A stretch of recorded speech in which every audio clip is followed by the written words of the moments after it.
আজকের এই ভিডিও সেই মানুষদের জন্য যাদের কাছে জীবনের সমার্থক শব্দ দুটো।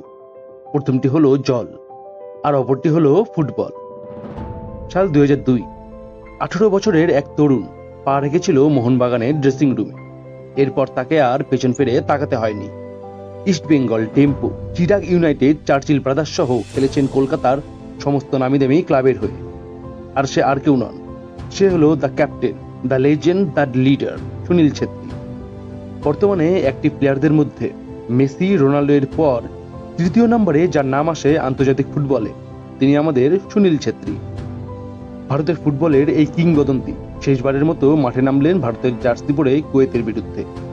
আর তাই লুকা মদ্রিচ থেকে বিরাট কোহলি, রণবীর সিং থেকে সচিন তেন্ডুলকর, সকলে আবেগে গা ভাসালেন ক্যাপ্টেনকে সম্মান জানিয়ে। ভারতীয় ফুটবলকে যারা বিশ্বের দরবারে প্রতিষ্ঠিত করেছেন, তাদের মধ্যে অন্যতম নাম হয়ে স্বর্ণাক্ষরে লেখা থাকবে সুনীল ছেত্রীর নাম। তিনি আসলেন, 19 বছর খেললেন আর জয় করলেন 142 কোটি মানুষের মন। এই 19 বছরে 151টা আন্তর্জাতিক ম্যাচে 4 বার হ্যাট্রিক সহ তার গোল সংখ্যা 94। আজ শুধু ভারতীয় ফুটবলেই নয়, বিশ্ব ফুটবলেও সুনীল ছেত্রী হলেন এশিয়ার মহারাজা। ফিফার তরফ থেকেও সম্মান জানানো হয়েছে ভারতীয় এই ফুটবলের ফরোয়ার্ডকে। তবে একটা সময় পর সব লেজেন্ডকে তার জায়গা ছাড়তে হয় পরবর্তী প্রজন্মের জন্য।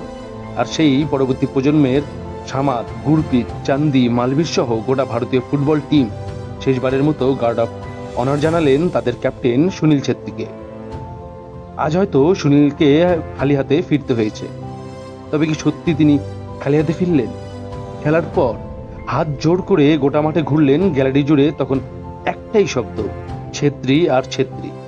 এটাই যথেষ্ট নয় কি কিছু নিয়ে যাওয়ার জন্য? ধন্যবাদ ক্যাপ্টেন, ধন্যবাদ আমাদের অসংখ্য গর্ব করার মুহূর্ত উপহার দেওয়ার জন্য। আমরা কুর্নিশ জানাই এই লেজেন্ডকে। জয় হিন্দ।